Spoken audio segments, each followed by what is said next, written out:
things that you're thinking about? Sorry, that you're on there. Well, maybe you need. Yeah, I thought. I-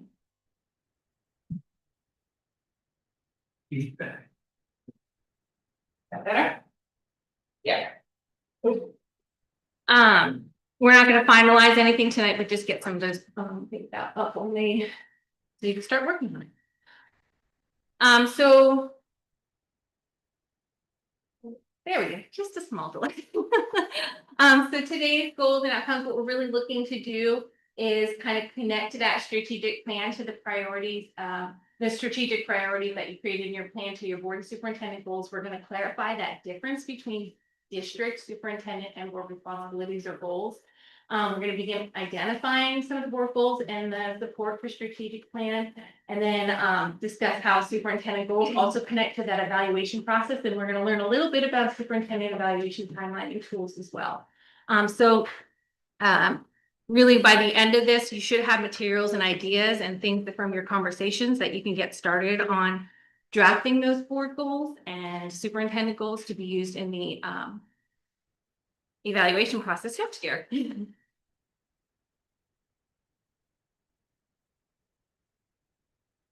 Okay, so why do boards create strategic plans in the first place? For those who did the work with the strategic plan, what was the biggest reason we were working on creating that 5-year plan? So focus on what mattered to the district. We had community input and surveys, and the board themselves were kind of talking about the things that needed to be done, the things that were priorities. And that strategic plan sets the direction for the next 5 years. You also have to break things up, year to year, see if you're actually achieving those things that you're wanting to achieve, because that strategic plan had goals that were associated with your pillars or priorities, the safe and engaging schools. Oh, good. We're going to pass that around. Thriving students and prepared students, or prepared citizens, and academic success for all, and a connected school community.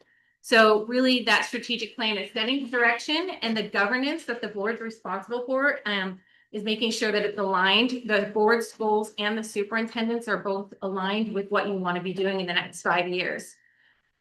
So when governance is aligned, the board's really focused on student outcomes and your strategic priorities from your plan. The superintendent is giving clear expectations and a direction for what things need to be achieved each year within that.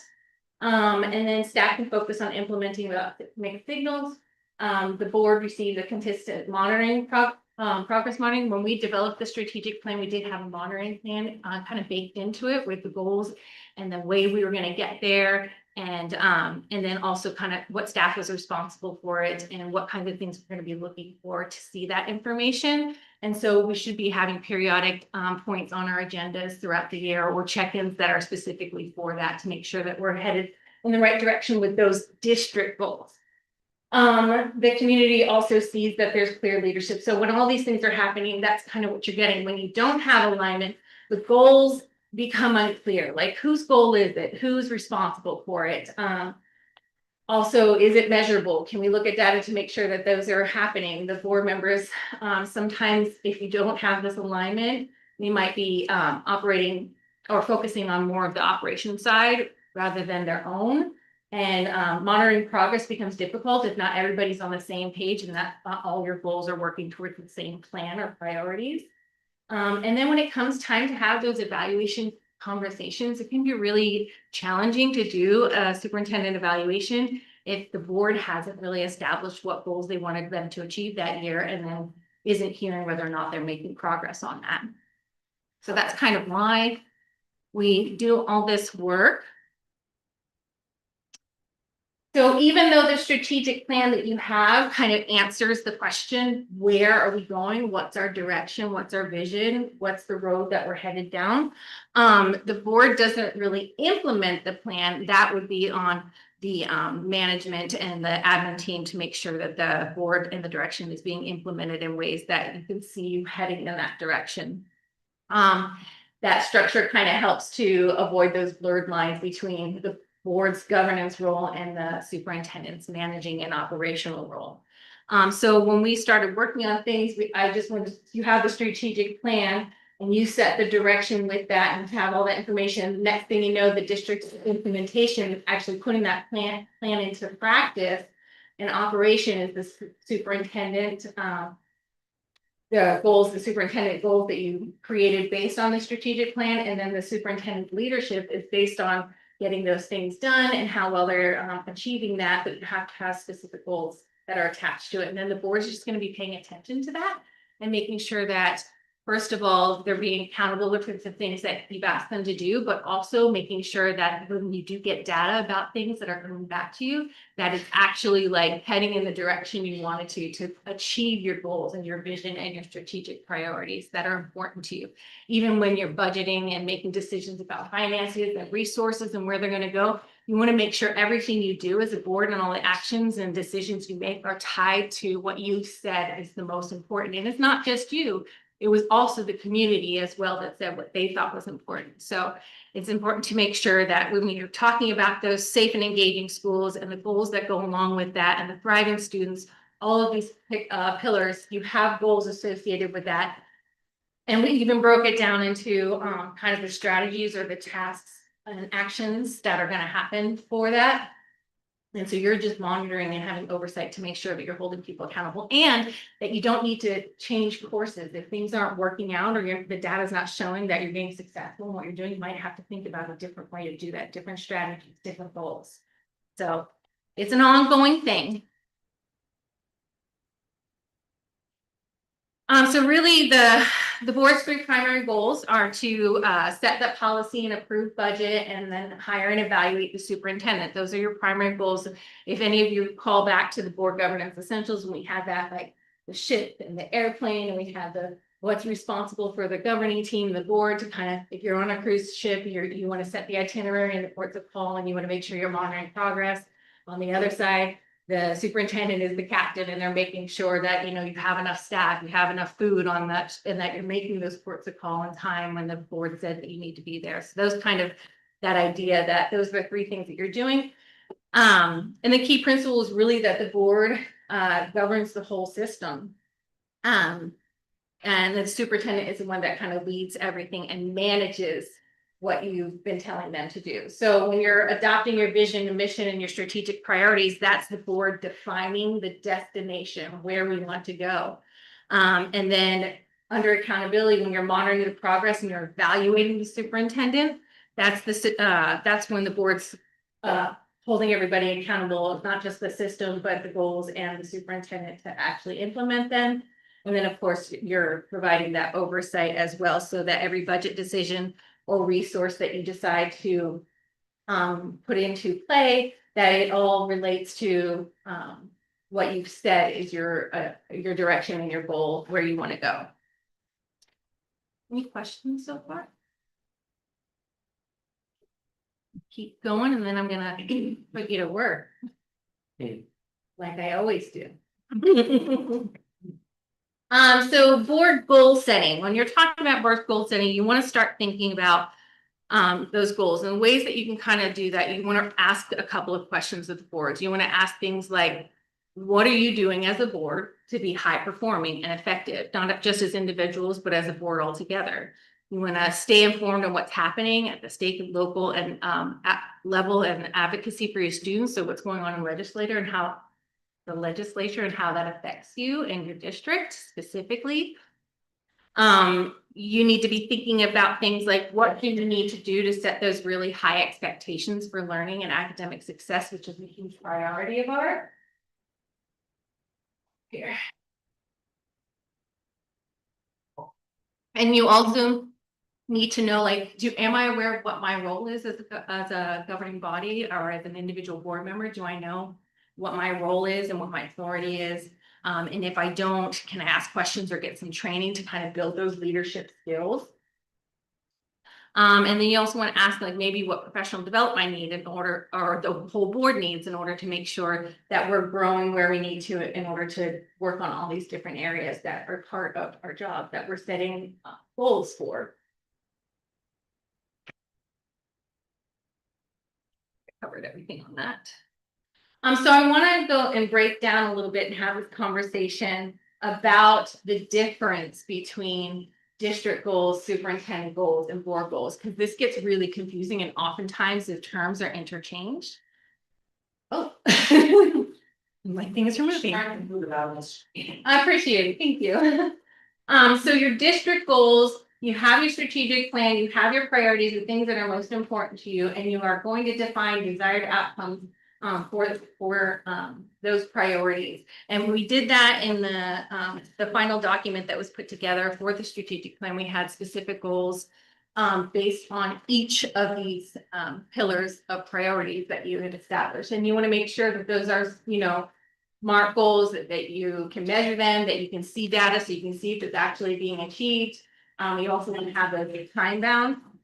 And really who's responsible for that is the superintendent and staff, making sure that everything they're doing, that they're doing based on the action that they said that they were going to for those district goals when the plan was achieved or created. Now, superintendent goals are different than the district goals. Superintendent goals are usually 2 to 3 goals that you set during the year, generally after you've completed their superintendent evaluation and you are talking about what areas you would like to see things progress or what kinds of things you want the superintendent to do through that single year to be moving towards everything that you want to do in the overall long-term plan. So you want to set those goals and they have to be the same thing. They need to be really measurable and achievable. You have to have something that does with not only their professional development, but also their performance. And those goals are what you're going to use as part of the criteria when you go to evaluate them. You're going to say, okay, these are the goals that we've asked you to achieve. I'd like you to check in periodically throughout the year and let us know how we're doing with those goals. And then when you get to the end and you're having this full evaluation, it makes it a little easier to have check-ins along the way so you can see progress. So you're not like trying to examine a year's worth of, what the superintendent has been doing during their when they're presenting their portfolio, their self-evaluation. So that is superintendent goals, and superintendent goals are not the same as district goals, but they're supporting the district goals, which is supporting your priorities. And then there's board goals. Board goals are also different than district goals because really you're looking at yourselves as board members and the work you're doing, decisions you're making, the culture you're creating.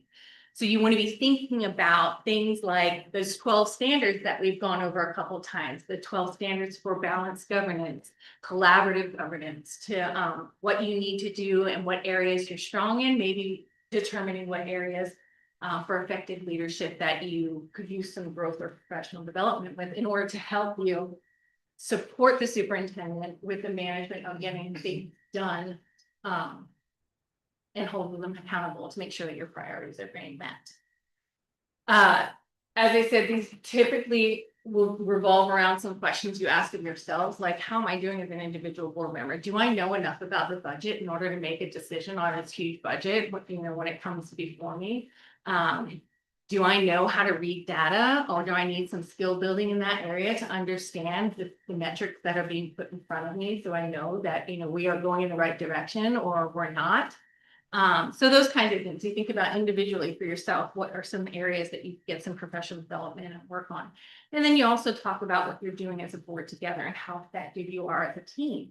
And maybe if there's some issues amongst the board members that you're like, oh, I think we need to communicate better, something like that. You think about the things the areas you feel would help you to become a more effective board and make sure that you're achieving the governance role that you need to, and that oversight that you're providing to hold the superintendent and the rest of the district accountable. Some district goals, usually, just to summarize it, they focus on student outcomes and the programs and services. Board goals are going to focus on your governance practices, monitoring progress, and supporting that strategic implementation. And then board goals, and then superintendent goals are based on the previous year's evaluation and growth areas professionally, as well as performance-based. We're looking that over and kind of hearing a further explanation. Is there any questions on the difference between those? I can see where we've gone astray already.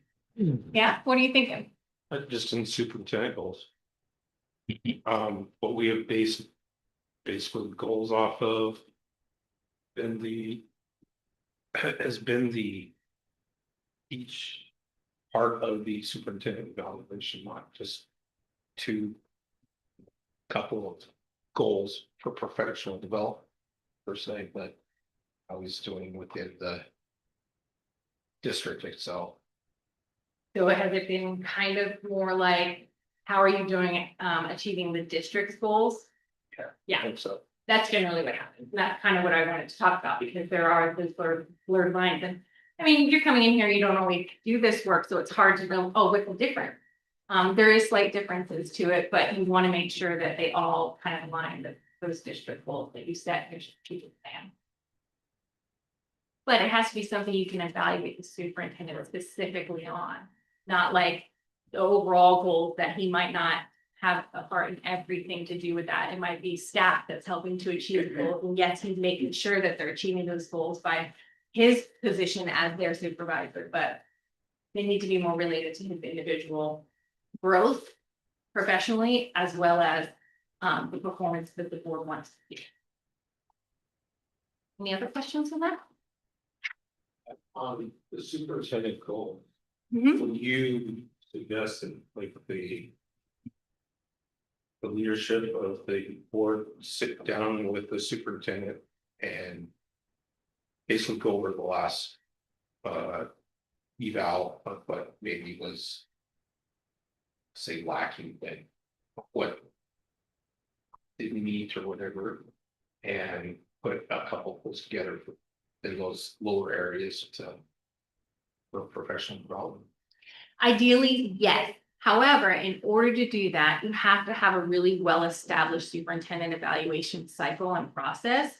In order for you to get to that point, that when you're done with that superintendent evaluation for the year, that you have those conversations. And generally, and we're gonna go more over about how we do it with our process. But generally, with superintendent evaluations, you have a tool, you have some things that you're looking at in order to evaluate them to say, you know, you're meeting what we want you to, you're excelling with, you know, with what we want you to be doing. Or we need some more growth in this area. And so when you have those conversations and you determine you've evaluated the superintendent, you've come up with those ratings and your determinations. Then at that point, you share it with the superintendent. And it's a good idea to have discussions about that between the board and further explain, this is why I felt that this criteria was made, and this is, you know, what I'd like to see. And then talk together. Generally, what we usually say is, give that evaluation to the superintendent. Let them sit with that for a couple of weeks. Let them come up with some of the goals that they think that they should have in order to achieve what the board has been asking. And then you come back together and have that conversation about those board goals. And then you can talk about, yeah, that's important, or no, but I'd rather see this, you know, because you want to keep it only 2 or 3. And they could come back with tons, because you at least have 4 different areas that you want to do work, and they might come back with, you know, something in each area. And you say, you know what, I really for this year want you to focus on these 2 things or these 3 things. And if they've already had some time to think about that, they know what they need to do in order to get to where the board's asking them to be. And then, so it's nice to have them, give them an opportunity to set their own goals and then have a conversation together about what those will be. So I want to give you an idea of what it looks like, what we're talking about here when you're saying district versus superintendent versus board goals. So this is kind of how it might look. Say your district goal based on one of your priorities is to have 100% on-time graduation for all students. The superintendent's goal related to that district goal, which is also because of a priority you have, is to develop and implement a district-wide early intervention system to improve that on-time graduation rates across all student groups. There's a goal. It could be the goal for that year. That's going to help with that achieving 100% on-time graduation. Now you're going to have to monitor that throughout the year and see that the tasks and things that we've asked the superintendent to do in order to actually achieve this is reaching that ultimate goal of 100% on-time graduation. A board's goal in this situation might be that you ensure that the district's budget priorities and the accountability measures are aligned to support the superintendent and that goal of on-time graduation for all. Does that make sense? All aligned to the same thing. You're all working in the same direction, but you're doing your own kind of work as a board and your own kind of work as a superintendent. And then the board is going to evaluate the superintendent on that goal when the evaluation comes up. And we're going to see through the things that they bring and the data he brings to you to say, yes, this is what we're achieving. I'm 50% there, or, you know, I'm almost there. This is the numbers. This is where we're at now. We need to do some more work to get there, but. And then that goal might continue into the next year if you haven't quite reached that 100% on-time graduation. So I tried to kind of come up with one that could be something to consider at Sweet Home. So if you have our strategic priority, the one that we have is the academic success for all. And say the district goal, I'm not sure if it was or not, but was to increase the proficiency and close those achievement gaps so that you have academic success for all. So that's the district's goal. So the superintendent is going to implement a district-wide literacy and assessment program in order to support that increased proficiency and close those gaps. The board is going to monitor the academic progress quarterly. They're going to ask for those things to come in, and they're going to align those decisions to help with that literacy and assessment plan in the budget to make sure that you have the resources and the funding to support that, so that you're all working towards that top goal. So that's kind of like an example of what it would look like here based on what you guys have for your strategic plan. Thoughts, comments? I have a question. Uh-huh. Did you review what our evaluation front looks like? No. Just how we do it. That's what we're trying to change. And so I think- curious. Did you say that you use kind of the workbook, or do you do your own? No, at the workbook. So the workbook that OSBA developed with COSA is generally the tool that most people use. It has all the 8 performance-based standards, but that section that we call optional is the superintendent goals section. So some boards don't do superintendent goals as part of the evaluation. So when you're going through and you're doing your evaluation, you're completing the forms based on that workbook. Usually you start with, what were the superintendent's goals for this year? If you use goals as part of the evaluation. And then you would answer how effective you thought that they were on achieving that goal. And then you'd go into the performance-based standards, those other 8 research-based standards that are within the notebook that you use. So I think one of the things, from my understanding, that we struggle with is the meet and not. To get away from the meet and not meet and be a little bit more defined on a scale of how this works. So if we're saying, you know, we haven't seen enough of something, or we want something more, and we're saying, yeah, I know, not met. That doesn't mean that he's not doing his job, but what are we lacking to not meet? So we were wanting to create something that was more valuable to us, in the sense, from, I guess I'm speaking for myself, but that is a little bit more clear. It's not saying, no, you did not meet any single one of these things that we said, or you met all of them. We want to be like, okay, it's a 3, and it's a 3 because of this, or it's a 2 because of this, or it's a 4 because of this. More like a sliding scale rather than no or yes. Yeah. Nope. And, that makes and sense. so I think my understanding is that's what I would like to create. Yeah, generally when you're just looking at this performance standards and you're like, okay, this is kind of what it looks like to give them a 4. This is kind of what it looks like to give them a 3. And it's hard to determine unless you're getting everything that you need back from that. And those are based on performance, but those performance things that they're working on for them as a professional may not be directly, or you may not have something in a statement as a goal that's directly related to something that you were looking to see. And so it will be up for the board and the superintendent together to work on, like, okay, we're gonna look at not just these performance standards next year, but we're gonna say, this is where we want you. So you have both, this is where we want you to be by the end of that year. These are the things we want you to have achieved by a superintendent goal. And then you can look at both when you get to that evaluation timeline. But the met and not met, like meets and not meets, also affects his outcome of the superintendent evaluation. I mean, because that's all we're looking at right now, is he met or he didn't meet, and why didn't he meet, and why didn't he meet? And so we're saying, okay, well, I'm sorry, Terry, you didn't meet anything, and then it looks like, oh, we have a terrible superintendent, and that's not the intent, I think, of anything that we're trying to do. So trying to change the scale, like, I understand the goals and like having a goal on top of everything that's been asked in the workbook, but like, I think to collaborate together to make something to where we can get better feedback rather than, like, he can tell us everything he wants. Mhm. And he does, he'll give us, not everything we want, but he'll speak about, we did this and we did this and I did this and this improved and this happened. But like, he can tell us whatever he wants, and so for us to give an appropriate evaluation, how do we get the appropriate information? And how do we set that up correctly so that that way we don't sit here and say, okay, well, I mean, yeah, like, I can see success there by what he says. Because not all of us are on the ground in the schools doing something, so. That's a really good point, is that you can't technically know like every little thing that he does, you know. Really all you can do is look at what's brought to you, but you can start thinking in ways if you're getting more comfortable with what you're looking for in the superintendent evaluation process and the kinds of things that you should be seeing in order to evaluate whether they're meeting or not meeting that standard. You'll begin to grow. So maybe there's something like, I need to know a little bit more about this. I need some training. I need to have some more experience with how to do this. And you were gonna say something? Both from the past and looking to the future, I think what you're talking about as far as meet, not meet, you know, thumbs up, thumbs down. That, in my understanding, is from past boards, the makeup of past boards that change that. I think OSBA has 1 through 5.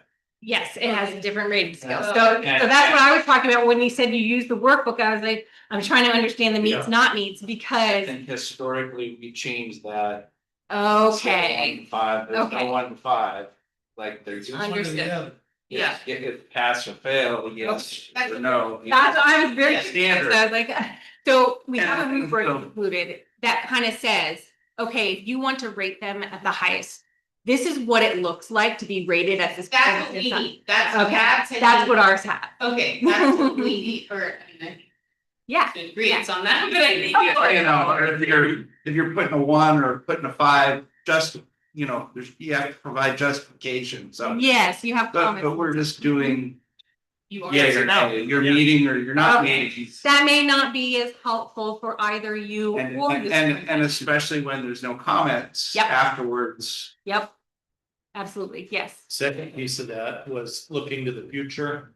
You know, those 8 that you have to do to essentially be a superintendent. That's more of the, you know, okay, yes, you're to my way of thinking, and I might be wrong.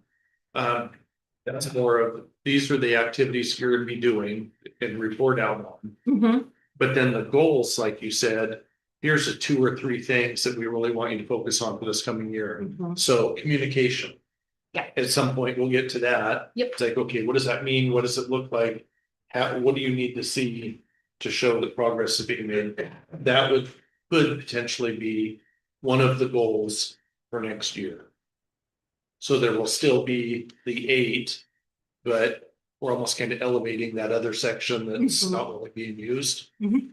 To work on specifics. And Yeah. ideally, we want to set next year's goals now.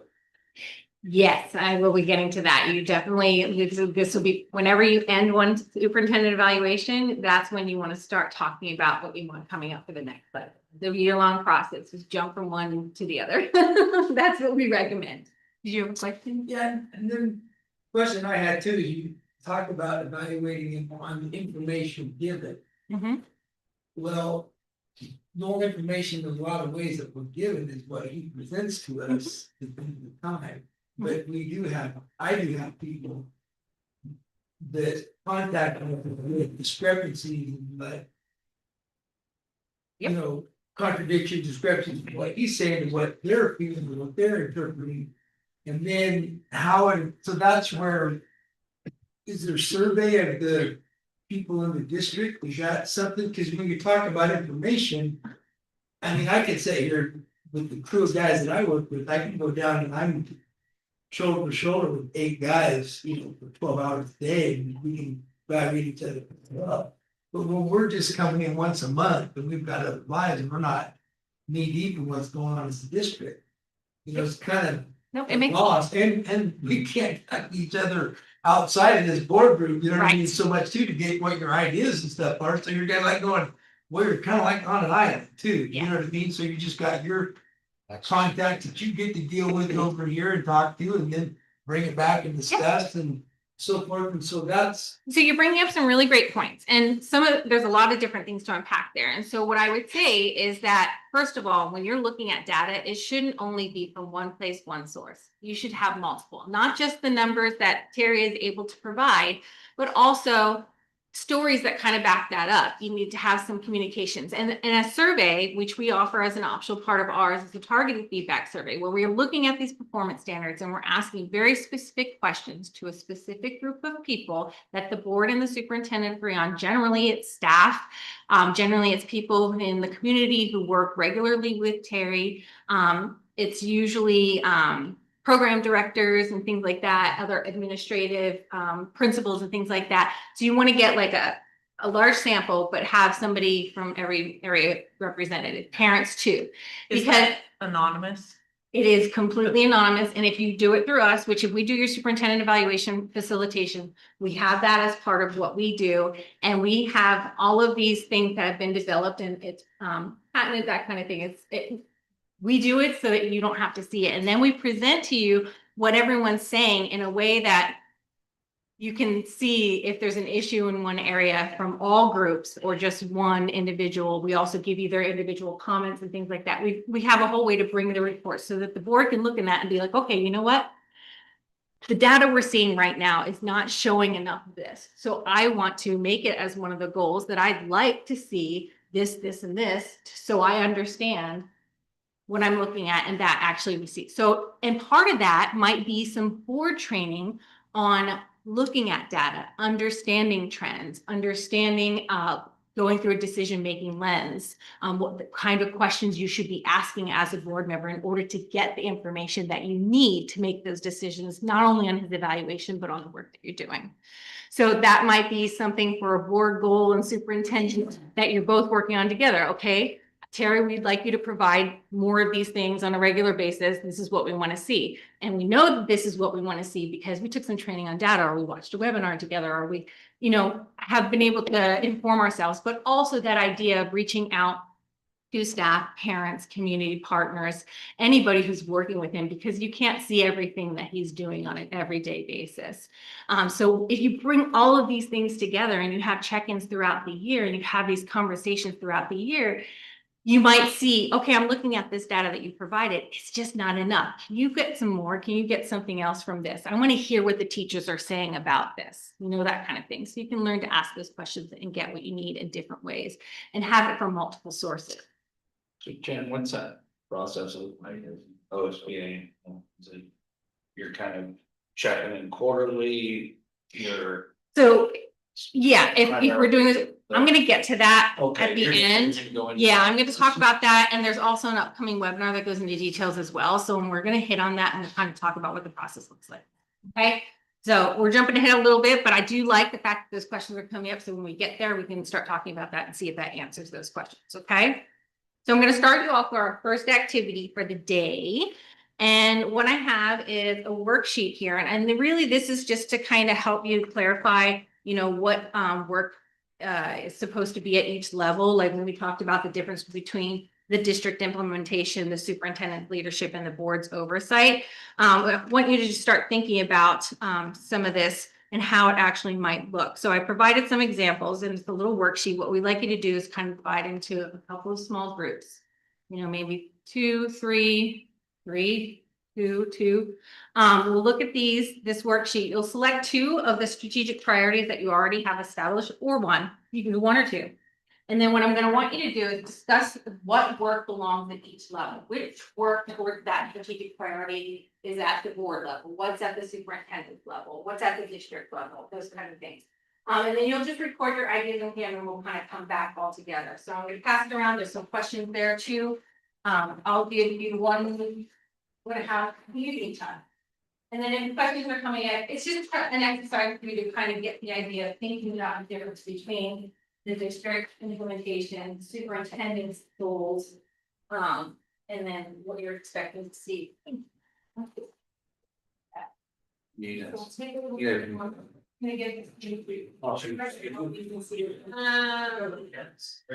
Don't give me some time to work on that, let's go back together.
not to kind of work it out. Dustin, Mike, you guys have? Okay, all right, so just looking at what you shared and kind of talking a little bit about, let's see if we have something for each of these sections. If not, we can talk through one of them. But I want to start with, we're gonna start talking about safe and engaging schools. Did anybody do something that has to do with the safe and engaging schools? Okay, so other than the example that we provided, is different than that? Okay. So the example we provided that safe and engaging schools, but at the district implementation level, you'd be talking about what staff and program actions need to occur. So safety audits and facility planning, that would be the example that we use. And then you kind of go next level down, you say, well, what does the superintendent need to lead or ensure related to those safety audits? They need to implement any safety improvements that come up from those audits. And then the board's goal, what their role is what the board monitors, supports, and reviews about those safety audits, and that's that they're monitoring safety reports and that they're making sure that the budget aligns with the improvements that the superintendent needs to make. So that's kind of the idea of how these all align work together. So why don't you go ahead and give me your example of what the staff and programs of district implementation level of a goal or performance, whatever it would be. So anti-bullying program. Updated secure facilities. Anti-bullying program and Updated secure facilities. updated secure facilities. Okay, so that's kind of two. Okay, so what would be the superintendent's lead? What do they need to do or ensure in order to have an anti-bullying program or updated secure facility? But evaluate conflict versus bullying. Based personal conflict versus. Appear to your conflict. Yeah, Mhm. so we're getting active data Oh, and then. Access the vulnerabilities of the program. Huh? Updating. Yeah. Facilities. we're gonna do this one. Including like One. playground equipment is what you're talking about. Excessive vulnerabilities and Or entrance and exits at the high school, they're including, yeah. In order to have secure Where we- facilities, where you need to protect. Yeah. And that would be superintendent's goal, okay? So what will be the board's goal and what will you need to monitor? How do you need to support the superintendent doing? Direct. Something. According to. Data. For bullying. Okay?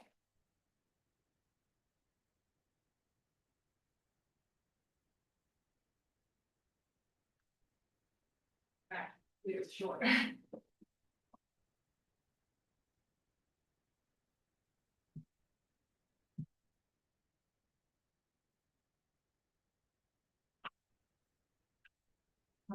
Based on, yeah, right? Yeah. Right? And then another key budget. Hmm. Make sure there's a budget for. For all of it. Okay. Alright, and so we can, part of what you're gonna be monitoring is the reports that he's giving you, if you're here. Okay. Okay. And you had two examples of that, so it's really great. I think this is one of the things that needs to be cool. So right now, what we have is, this is our priority, we wanna have safe and engaging schools. And there's some things that you have written down in your strategic plan that said you want to ensure that every student learns in a safe, secure, modern, welcoming environment that fosters engagement, creativity, and readiness for an changing world. Some of the things that you need to indicate that is happening is that you have, annual safety audits, with facility inspections, making sure you're modernizing, updating, making sure it's secure. So these are district level, these are the goals that you have. Putting an anti-bullying program in place and updating secure facilities based on what you want to see happening, the vision, where you want to go. And there's some things the superintendent has to do in order to make sure that that anti-bullying program either gets into place or that the things that they're doing are effectively trending in the right direction, that it's improving somehow. So you have to monitor that, those reports, and what the program is that's being implemented in order to achieve that, and if it's working. And same thing for updated security facilities, if you want him to go out and assess the facilities. And they find that there's things that need to be updated in order to have them secured, then we have to make sure we're budgeting the resources. to do that. So they'll kind of align with what you want. That's exactly what we want to think about, and we also want to give out one paper that you can speak about this too. So let's go on to driving students prepared students. Anybody else do that group? Okay. What about academic success, y'all? You did? Good. Okay, all right. So what did you have as a district level? Actions for implementation? District level. We, early reading. Professional development groups.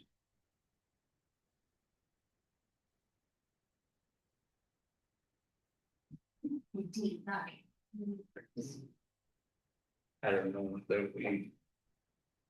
We're not educators, we threw some words together. So you wanna see that we have some early reading programs? And I think we're doing some of that. Mhm. So what does the superintendent have to do to make sure that you have some early reading program professional development for your staff? Trying to read my bad handwriting.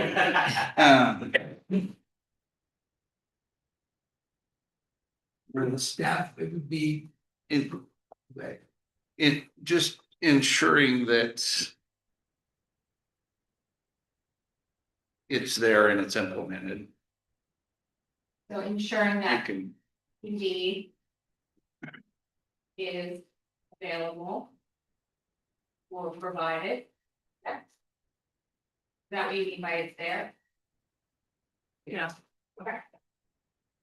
So what can the board do in order to make sure that the superintendent can have that PD available so that our teachers and everyone is learning more that they need to know in order to increase their reading skills?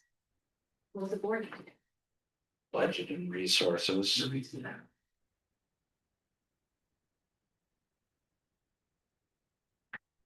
And I think you could probably. The superintendent, you could probably put feedback. On that to the board. As well. Under the superintendent.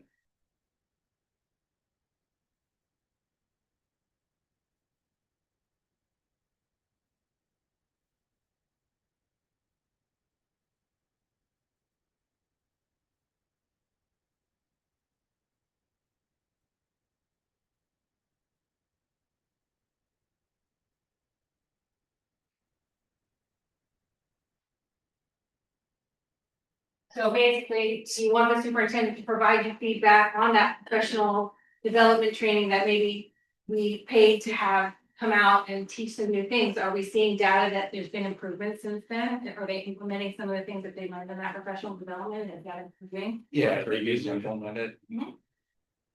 Helping. Yeah, exactly. The board has to make sure that there's resources for the things that we're saying are a priority, so that the superintendent can be supported to do the job that you're asking them to do. And then also making sure that you're monitoring the data to make sure that you're achieving what you want to have academic. That's all, that's your goal. Great. Connect the school community. All right, what do we have for the district level?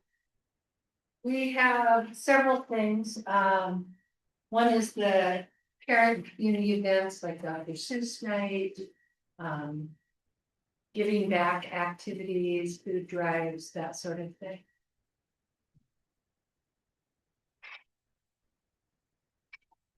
And then we have the direct communication with parents and the community.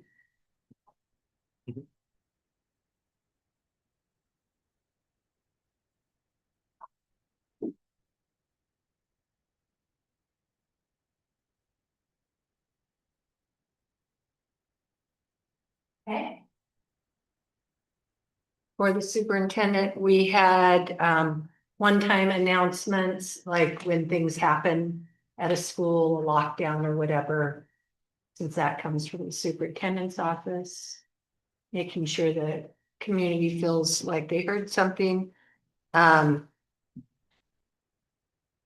The superintendent presence at those myriad of activities.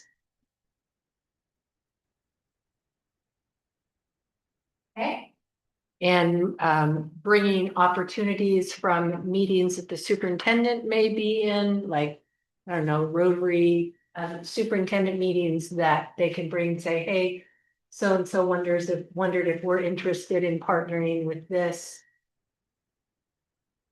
okay. So you want the superintendent to make sure that they're communicating with the parents and the community, at least one-time announcements. When events or things happen, and then the superintendent is also present at those events and sharing opportunities that they find out in the community with the board as Right. well for other opportunities. Right. Acceptable? Okay, so what's the board's role And to then- support that? The board's role is budgetary resources to support those programs. Bringing the board monitoring the attendance or participation.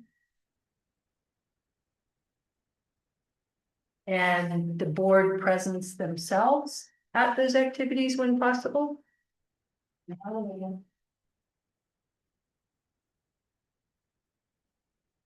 Yeah.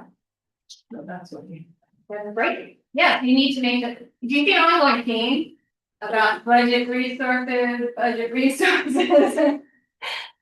That is the thing, because the board's job is to work on the policies and on the budget and to make sure that the resources are distributed in a way that aligns with what you said or prioritize.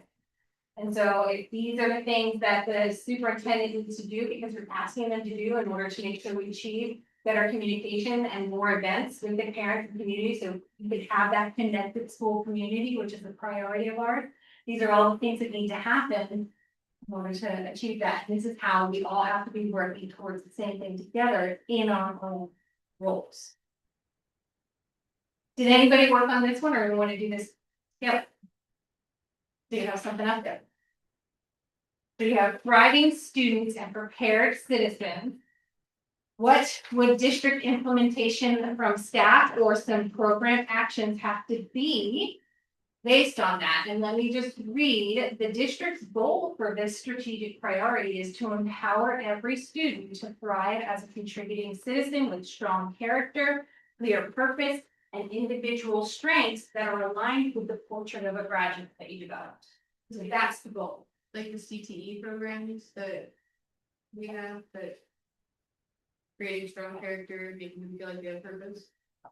So we want to make sure that we have strong CT programs, right? And maybe recognition. For outstanding individual. Not that we, I'm sure we use some of those. We can do the S. Yeah. So if you want to have really good CT programs and recognition for individuals that are thriving and that are doing the things you want them to be thriving students and prepared citizens, what does the superintendent need to do in order to have those programs? Support the staffing for that. That's always a huge one. Yeah, Find them. still, you just gotta steal them from someone else. Yeah. Well, and the other part, so when we do these goals, it's supposed to basically address, I know like the reading, it seems like that addresses K through 4. Majority of that, but then when you do like the CTE, that only addresses about 1/3 of the high school students. You know, so when we do these, is it expected to be affecting the district from K through 12, or can it be specific like that? So you may have more than one goal that you want to have. Like for the high school thing? Right, so CTE could be one thing, but maybe there's a way that you can start going towards this priority at the younger ages with Head Start programs, or something like that, something for the younger ages. Like the leadership at Okay. junior high. Yeah. Well, yeah. So I mean, I love that, the CTE stuff, but it only, like I said, out of the 700 and It's- whatever kids, it does about 200 Right, so only having one goal for this priority may not be sufficient to get to where you need to go. It might be sufficient for 1 year. But you have 5 years to work towards this, maybe another goal, another year. Cause you need to address that, we were always deemed the non-academic was CTE and then there's the academic people, right? Mhm. Well, and you do have academic goals too for your other priority pillar as well, so you're kind of. Knuckle draggers. I think Chris was not a dragger through. Yeah, she was in the upper echelon. Well, I think in the elementary school, didn't they have a video with like a firefighter and Milt Moran and things like that? So that kind of got them excited and thinking about their future and what they wanted to do. The career fair. Yeah. Career fair Yeah. was really cool. It was super Junior cool. high, trying to get the junior high involved in Nice. these things where we can, Yeah. so. They just That's a started really their pretty newspaper at home. Well, yeah, we got that last week, that was, So that is something to think about. You could always have another one up here if you wanted to talk through that, but we'll just do one for now. If you want to have CT programs and recognition for individuals who are being successful in driving, if you, then that means the superintendent has to provide and find staff or community partners in order to help us put those programs in place, to make sure that they actually happen. So what does the board need to do in order to support that work? Budget. Find money. Right, or, And authorize, hired, well, well, he hired, but we have to. oh, you guys, okay, I see what you're saying, okay. So authorize and support the hiring in the contract. Okay. What else? You all have done outside of your board work, right? Many of you might work in the community already, maybe you have. Nobody. It's another thing to consider, it may not be considered for each of you, but sometimes there might be some boards who have connections that they could work to. Head Terry's way and or try and foster those relationships or those conversations. As a board member, that would be something that you could do as well. To seek the opportunities, or when you hear about something, if you're on a training, grant opportunities and pass that information along. Predominantly look K through 12, but could we also look at, well, we look at. Crossover between 12 to college, but also from preschool to kindergarten. Yeah, I think you could have a lot of different goals. And you might have to have several over the year. Sometimes this section might have 2 for 1 year. Or maybe not as many, or you'll just have continuing work that you build on for the next year. You guys did really well with that. That's exactly what we're talking about. We're talking about the different kinds of goals and who's responsible for them, but all making sure that whatever is being done, that they all coordinate and align at the same effort. That's really what. So when you're starting to think about your board goals, these are the kind of ideas and things. That's the budget work. All righty. Any other questions about that process? Hey. Let's see. Okay, good time. So next I'm going to talk a little bit further about this area of the budget or the board making their goals. So I'm going to talk a little bit about what makes a good board goal. And really, we've been kind of talking about it. It's connected to the strategic priorities. It's governance focused, which means it's focused on what you do as a board, adopting policy or creating policy. Approving the budget, hiring and evaluating the superintendent. So making sure that it's focused on what you do as a board, make sure that it's measurable and specific, and that it's achievable in 1 year. So when you're talking about board goals, we're talking about 1 year in the 5 that you're, aiming towards that ultimate strategic plan priority. You want to establish too some ways to monitoring that. We do have a monitoring plan, but we want to make sure that we have that established so that you're also getting opportunities to see if we're heading in the right direction towards those goals that you make for yourself as well. So I have a couple of things that I kind of went through the strategic plan and talked about that there could be some possible goals for Sweet Home. And so if your board is considering some things about strategic monitoring, maybe you want to establish monitoring reports for the strategic priorities because you have all these things going on and you want to make sure that every month or every 3 months that you're getting some sort of report that monitors one of these things that you're working toward. If you haven't already. Board superintendent relationship, if you want to talk about what you can do as a board in order to support that superintendent's evaluation, maybe, or anything that you're setting direction for to tell them to do, maybe having a board superintendent operating agreement. I know we talked about operating agreements a couple of times, and everybody expressed some interest in maybe developing some operating agreements between the board and the superintendent, and also between board member to board member, the two different types. So if you don't have one in place or you haven't done that, that might be a goal that you want to work on for this year. It's one of the conversations we were having when we were doing strategic planning and priorities that we've talked about. So that was another thing that I thought might be something to consider.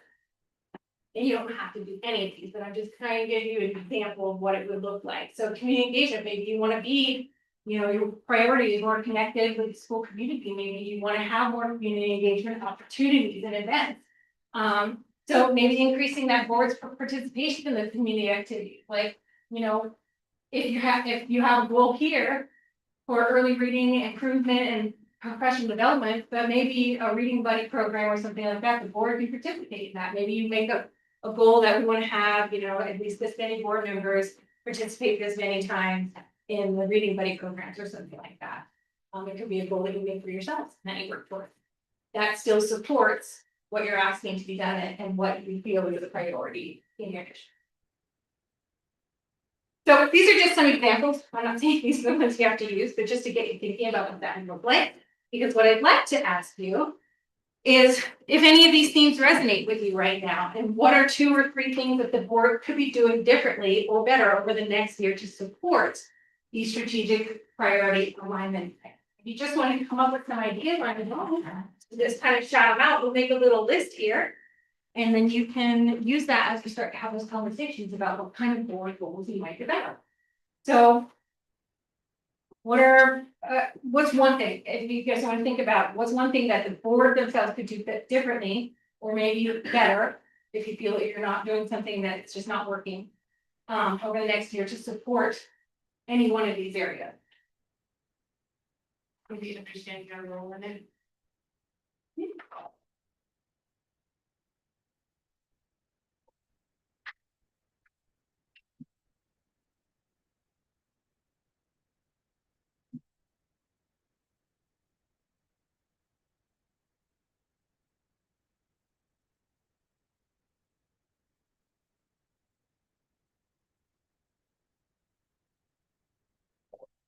Probably time profession development for the board.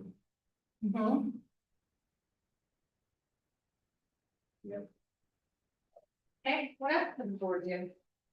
And for any of these things about asking for specific feedback, or like we had the conversation earlier, what data am I looking for? I don't know.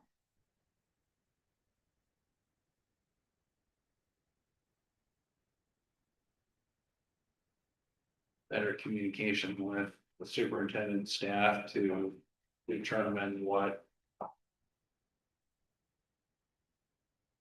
the importance of different numbers and what those statistics are showing as far as progress.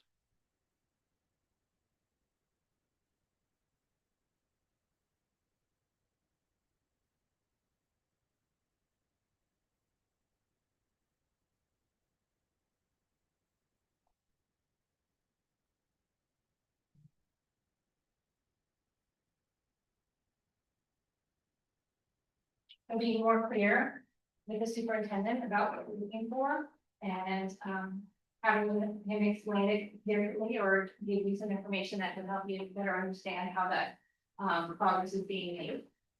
Can I make a suggestion? Uh-huh. Okay. We talked about budget on a number of those, Mhm. we show up on a number, and also essentially safety. And I think we've got a huge opportunity with the bond Oh, yeah. that would touch on budgeting, that would provide $40 million, 42. And also. We'll continue to do safety upgrades. You know, we just have to all the time as we can. But we have a real problem with the high school specifically, and this is an opportunity to shore up quite a bit there. And so it seems like that the bond. Would or could be a real significant goal for this coming year. Essentially, it's from here forward, right?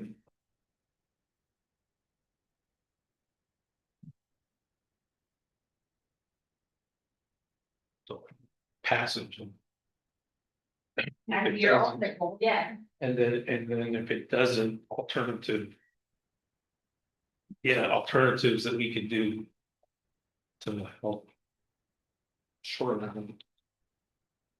Has that gone super public about that we're trying to? We have the language approved. And there's a app developing. I just didn't know if there was any feedback we've received on. Yes, yeah, there will be an update tonight. But yeah, that's. Sorry, I'm jumping. No, it's still progressive. Yeah. It is still progressive. So that's an excellent point. Whenever you have a bond that's coming out, a huge support that the board members can do is making sure that you're having conversations with the superintendent about the kinds of information you want to be communicating, what things you need to be saying to the community. Being very aware of the items that need to be fixed or need to be addressed by this bond and why it is such an urgent issue. Helping to spread the word about the staff story, the student story, your superintendent stories about what he's witnessing and what he's seeing. That is a big way the board can help. Just getting the information out there, making sure that you all are on the same page and that you're aligned with what's being communicated. Because that's like the majority of how bonds get passed. Is that clear communication and providing opportunities or community events when people ask a question, you can express their concerns. But then making sure that board members aren't having several conversations that don't align with what the rest of the board is decided. That's the kind of area where you have to think about it needs to be one board, one voice. Not that, and so if you need to make decisions about things, or you need to approve a communication plan, or you need to approve those kind of talking points, that's an excellent way for the board to work together about talking points. And things that you think is important for that, those efforts to support it. Anything else?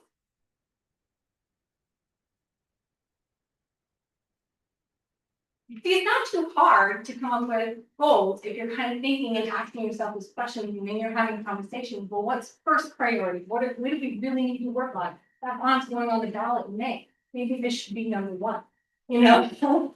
And then just kind of talking about throwing the ideas up there and getting lots of different people to put their opinions up there about what's important based on your priorities and where you want to be in the next 5 years. What do you want to do for this year to aim towards that? What can we do? And just kind of making sure that you all do the same board goals. And then making sure that your board goals are also aligned with what you're asking the superintendent. Well, it's break time. You've been doing a lot of thinking.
All right, we've got everyone back and we're gonna go ahead and shift into the next section and we're gonna talk about the superintendent evaluation process and some elements of that. We're gonna go ahead and take a brief look at, what's really one of the most important, responsibilities that the school board has is that hiring and evaluating your superintendent. How you approach this process really makes a difference on like what your relationship is like. And also that culture that you build together with your superintendent and how you interact during the evaluative process. It really kind of trickles down to the rest of the organization. I don't know if you remember seeing that causal chain that we had talked about before, where the individual board members come on with their values and things that are important to them, and then they start doing work together. And that work as a board together and how you're interacting and talking to each other, that really kind of determines your values and the things that are important. It goes into your work and how you're performing. If you have a board operating agreement about, we're going to talk to each other with respect. We're going to agree that sometimes we're going to disagree, but we're willing to have those conversations in a respectful manner. If you have those kind of agreements, that really builds the culture and how you interact with your superintendent. And it also shows that you support them and you're giving them clear direction on what you want them to do. Because clear is kind. We want to make sure that we're saying this is what we want to do and that this is what we expect either in this duration of a year or in the long term. So that you can hold them accountable to that too when you get to this evaluation point too. So really and if there's any skill building that needs to come with it, your effectiveness as board members really comes out on how the evaluation process is handled. And if you haven't been through one before, or maybe you've been through one that you just didn't know why we were doing things a certain way, sometimes they tend to be informal. You can lightly be following the tool, the workbook that we provide online. But sometimes if you haven't had somebody facilitate that, it can get difficult. There's interactions, if there's any kind of strong opinions or things going on, or if there's other stresses influencing stuff in the district, it can make that evaluation time really heavy for everybody. So it's really good to know what you need to do and how it can be done well. And it's starting with just kind of getting those questions answered. And when you have things like this feedback doesn't make any sense, we're saying, meets or doesn't meet, but what does that actually mean? And if you need to work on developing that a little bit differently, then that's something to talk about too. Really, the most important thing about the superintendent evaluation process is that everyone comes to an agreement on the same things. The timeline, how long it's going to take, and at what point we're going to do certain things. When are we going to have check-ins? What kinds of things do we expect to see during those check-ins? Communicating together that the superintendent and the board all agree that these are important factors, or these are important goals, or these are important performance standards that we really want to be focused on. And then also communicating that out to the public in a way that's they know that you're doing one of the most things that's important to your job. You're holding him accountable, we're giving him direction, and we're supporting him. So we're going to just kind of talk about that. It's not a single process. It's not like, okay, we're at, February, we need to get this done by March, and let's start thinking about it now. It's really something that needs to be done ahead of time and set. And it is a continuous cycle. And we really just want to make sure that it's grounded in good relationships and trust and collaboration. So let's talk a little bit about the purpose of superintendent evaluations. The superintendent evaluations is really about clear communication. It's supporting improvement, continuous improvement by your superintendent, and therefore your district and your other staff as well, because any improvements that he's making, he's holding others accountable for that as well. So it provides that accountability that you're saying, hey, we asked you to do this. We were very clear about it. You're doing a great job, and always being positive when those things are being met, but also, we need to see a little bit more here, and just being clear about what kinds of expectations you have. And those kind of conversations and that back and forth trust is really going to strengthen that board and superintendent relationship. And if the board and superintendent have a good working relationship, and the things that need to get done are getting done, the priorities are staying in focus and they're being aligned, which ultimately everything trickles down. You're providing the resources that you need into the classrooms to ensure that your students are getting the education that you feel they deserve here. So that's the most important part. Some of the components they can vary. But generally, like we talked about, superintendent goals are often a component of that evaluation process. Those professional standards, if you're using ours, there are 8 nationally research-backed performance standards specifically for superintendents. As I said, developed with OSBA and working with boards and also working with their administrators. We thought it was a good teaming together to have because boards have expectations for how they want the superintendent to perform, but the superintendent also has expectations for how they hope that their board is going to perform as well, and making sure that those clear communications are happening. So both groups who support both groups came together and we started having those conversations. And we do feel we need to make some updates to the tools because a lot of things have changed. But the basic premise is still there that kind of helps you to get to all those different things that you need to get. And it has that professional standards. The primary thing is board feedback on the job that the superintendent is doing. And if you don't have feedback, either way, you can't improve or you can't continue doing what you're doing well. So in the evaluation process, basically the professional standards. The information we're getting a lot of that is from the superintendent on how he's saying he's meeting. The superintendent goals is how we're getting information on how he's meeting the goals that are set out, not necessarily from him, but from. Yeah, because if you're Yeah, setting those goals right. with him, you're saying this is what we expect to see to show us progress. And those are the communications you're gonna have. But there's also another element, which I said before, was kind of optional, that it's that idea. What we used to have and what I still think is in our book is what we've referred to as the 360 model. We don't use the 360 model anymore. We have changed that. There's a lot of problems with how it's perceived by superintendents, by how it's perceived by the public, and the staff. And oftentimes it can be used as an opportunity to circumvent the complaint process, honestly. So we really wanted to be pointed about finding areas that are or questions that are specifically asked in a way that says, I want you to think about this performance standard. And this is what it looks like. Do you feel that the superintendent is achieving that in this area? Or do you not have any interaction with them? That's part of the survey too. So you have these questions and they are specifically based. And even though we have 8 performance standards that we look at every year with the superintendent, the surveys, we tend to, there are certain categories that are not appropriate for you to put out to the staff because those are not categories that they would have any say on as far as like evaluating that. And then there's certain things that the community won't have any involvement with the superintendent, won't have interactions that actually would give you good insightful knowledge about how they're doing in that job. So with our targeted feedback survey, you are looking at all the performance standards, but the board is choosing no more than 3 for that year specifically. We're saying we really want to focus on these performance standards based on the goals we've set and the things we're trying to achieve this year, which is why it's so important for the board to have their own goals about where they want to go for that year. So that you can ask the superintendent to do goals and to perform in a way that is going to help you meet that as well. They usually, first of all, target it to 3 standards. So you're only concentrating on those as a top priority for what you need to see from the superintendent to get done what you want to get done that year. And then we put out those anonymous survey questions. And questions are specifically related, and they're also to those performance standards that the board chooses. And the superintendent and the board have to have that conversation together too in open public meeting to determine what those standards are going to be.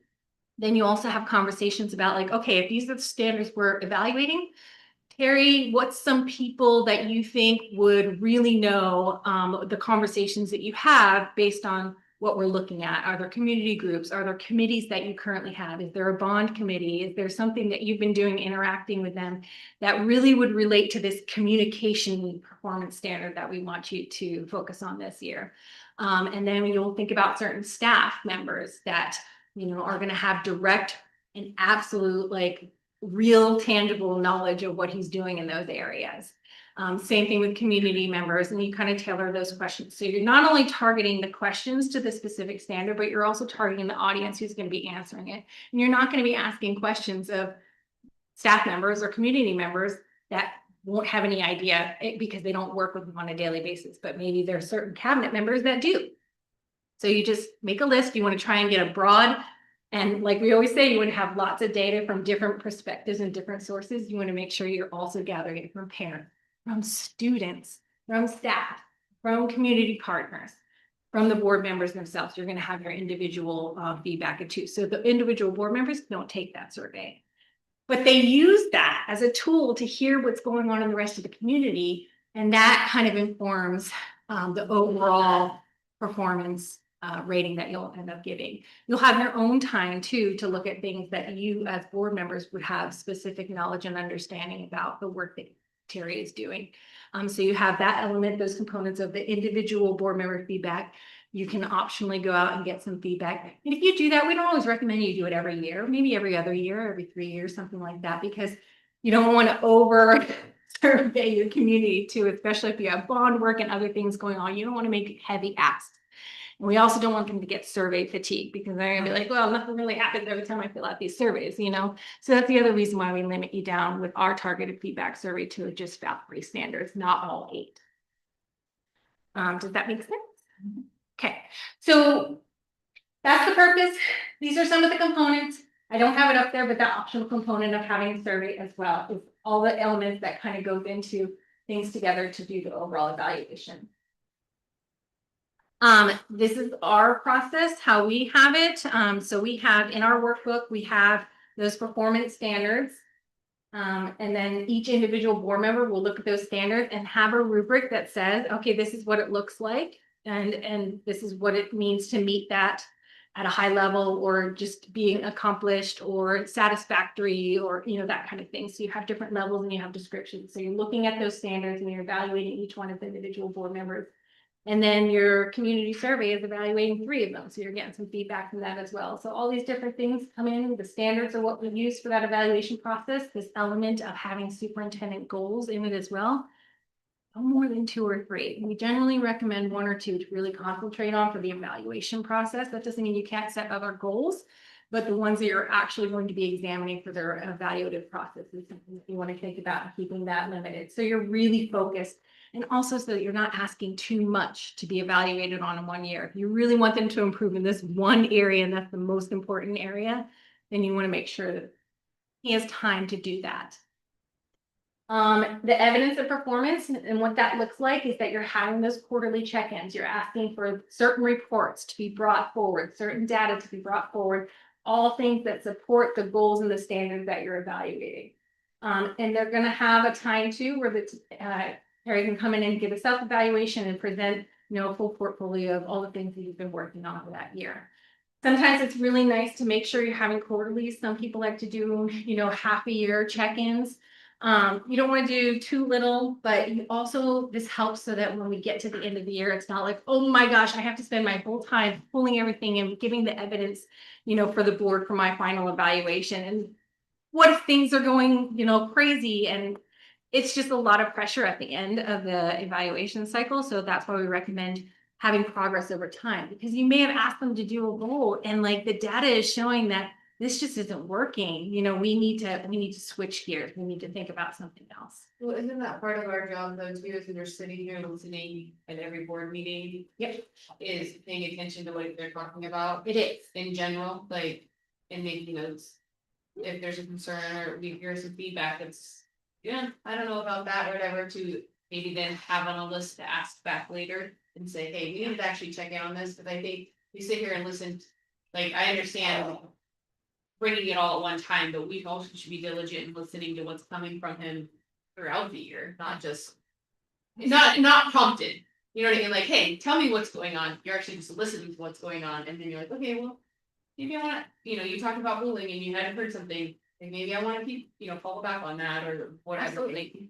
No, absolutely. The other thing about that too is that some of the newer board members might not know what you're looking for. You might not know how something connects to the strategic plan or to a goal that maybe was set last year that we're still working on. So that can be difficult for the evaluation cycle. That's why you all want to talk together.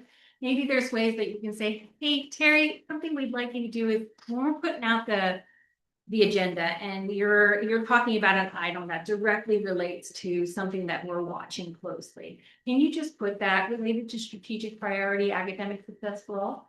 So that when he is talking about it, it also kind of gives everybody on the same page that this is what I want to focus on. And then you can also go back again and go into the meetings, be like, that's right, he talked about this. Now I know what that relates to. I can go back. And those are the helpful ways that you as a board and the superintendent together can come up with ways to help trigger that, hey, this is something that you're gonna want to be thinking about, paying attention to specifically for the evaluation that's coming. He does a good job You about actually that. have- Yeah.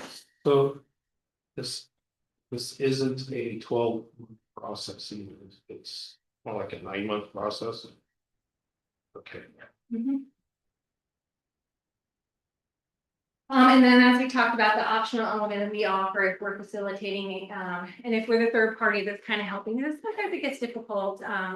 Especially if we're managing a lot of board members, people who haven't been through it before. It's nice to have somebody who, it's harder if you're asking, say, your board secretary to collect all this information from the individual board members and compile this all together and make sure we have what we need to do.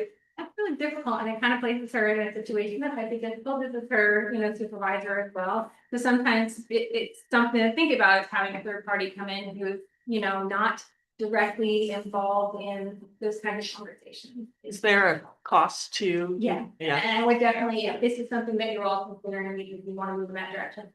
First things first, I would give you a proposal and tell you, these are the kinds of things that are included, optional. This is what you would get for it, and this is the kind of time expectation, and we also have, strategic timeline that you pretty much can say, okay, yeah.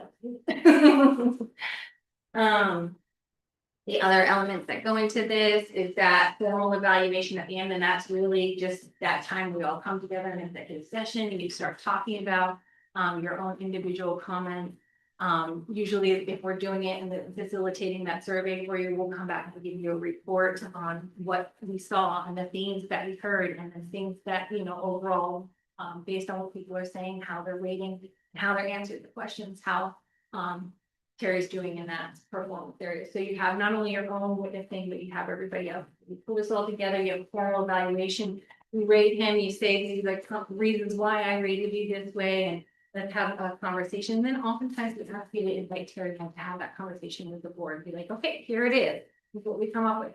Let's have some conversation. Do you have any questions about that or why we did it this way? And sometimes that's really helpful to have that element as well. We do encourage it because sometimes it's hard to just put something on paper and then hand it to someone and be like, this is what we think of you, rather than being like, hey, you want to talk about that? But maybe there's something I wasn't seeing here. And then ultimately after that conversation, if you establish what your formal evaluation is and what the rating is and what you think you're doing, and then that's it's going to go into his file, and it's also what you're going to hand them and be like, okay, now I'd like you to come up with some superintendent goals next year based on what we did here. So it's all a continuous process. So how do we go about as a board going from the meets, not meets to the 1 to 5 scale? Is that something we have to discuss? And We'll have to discuss that in open public meeting. Okay. And you'll have to determine not just the criteria, but the tool, the rubric, the rating system you're gonna use, the timeline, how many check-ins you're gonna have. Those are the things that as the board and the superintendent together, you talk about that. And you actually adopt that timeline. You adopt the tool, you adopt the criteria, you say, these are the superintendent goals that we're gonna be looking at. That way, everybody is on the same page, and it's during a meeting, and it's captured in the minutes. This is what we decided. And then if you ever have any questions, you can refer back to that. So if we want to adopt the OSBA. When we discuss it, in open session. Yep, absolutely. After, of course, you're provided with a proposal, after you look at that workbook in detail, ask questions and stuff like that at the, do the meeting, so, yeah. And then there's also an element of ours that's a public summary statement. It's you as a board holding yourself accountable to the rest of your community, saying, yes, we did our job. And you're not saying everything that's in his evaluation, but you're saying, okay, we conducted our evaluation of the superintendent. We believe that their performance is satisfactory, whatever. You don't have to go into details about it, but it is a good and important thing to do to make sure you're being transparent with the public that this is a major job that the board needs to do, and we have done it. We're holding our superintendent accountable, and we're making sure that things are happening in the district, and we all agree together on this decision. Have we ever done something like that? That's where we adopt the, or vote on the extension of Wisconsin. Oh, yeah, yeah. So usually you do this stuff before that decision. The Absolutely. extension of contract. Okay. but we didn't do like a public Announcements. summary statement. Everybody does, I mean, You need to- sort of, you because did. when we came out of executive session. We voted to accept Yeah. okay, the Evaluation. evaluation, yeah, that's essentially what it is. Oh, okay, That- I mean like public like newspaper. No, Oh, no, in the public meeting, after you've been in executive session understood. having these conversations, you come out in public meeting. Understood. So this is kind of what our timeline looks like, and we have more detailed timelines that we can provide you as well, but essentially, this is the time now that you're setting goals based on what you evaluated. Carry on from last year, you're setting goals about the things that you want to occur in this upcoming year. So you generally do that around the April time, and then if you are changing your evaluation process from what you did last year. Then you need to openly discuss and adopt their evaluation process and the tool and the timeline in the May to June area. So that everybody is on the same page and we know that this is what we're gonna be looking for. And then throughout the year, you know, through the summer into the fall, you're gonna have progress updates, you're gonna have evaluative check-ins. And then when you get towards the fall, if you do want to have that targeted feedback survey, we recommend around the fall. Starting that process, so between October and November, you can start collecting that feedback. And then the superintendent's gonna have an opportunity between December and January to kind of get his full self-evaluation. Hey, here's all the things, here's my portfolio, here's the evidence of what I've been doing this year. And usually, he's been doing that during the check-ins. It doesn't have to be a big deal, or you can focus on one area because you've already covered it in other check-ins, that kind of thing. So then that means the board has all the information they need to start filling out their individual comments and ratings about what they think. You're gonna bring those comments that you filled out individually without the influence of other board members. You're gonna, and without hearing the results of the targeted feedback survey either. You're gonna come with your own individual stuff to that meeting. Or it's gonna be prepared and collected beforehand, so you can have kind of a summary written up about what everybody's thinking. And then you'll start to have those conversations about why I rated this way or why I rated that way. Some things that I've seen, some things that I haven't seen. This is why I feel, you know, this is being met, this is why it isn't. You have that conversation as a board together in executive session without the superintendent present. Then us as facilitators will present to you the information that we've heard from the public and the staff and the community partners and see if that's meeting what the board is seeing as well, or if there's some huge discrepancies and be like, why are we missing this? Or why are we, you know, why didn't we know that these great things were happening that somebody mentioned in the survey? Like, you know, probably not happen because you guys are the most informed about what's going on. But then you have that, and so then you can kind of be like, you know what, from what I'm hearing. I didn't know this and I didn't see this when I was originally rating him on this performance standard, but because the public and all these things have been happening, I'd say that they definitely are doing a good job of meeting that standard. So then you might start thinking like as a board member that, okay, yeah, I think we should up what I, you know, together as a board, you determine what you think he gets rated on that area based on all the information that can possibly be in front of you. And then the cycle starts over again. Once you finish it and you've approved the contract, you know, renewal, then you move into the next year's goals. So, correct me if I'm wrong. Did you say we'd have an executive session without the superintendent and discuss everything? Did Yes. we do that this year? No. Not Okay. included.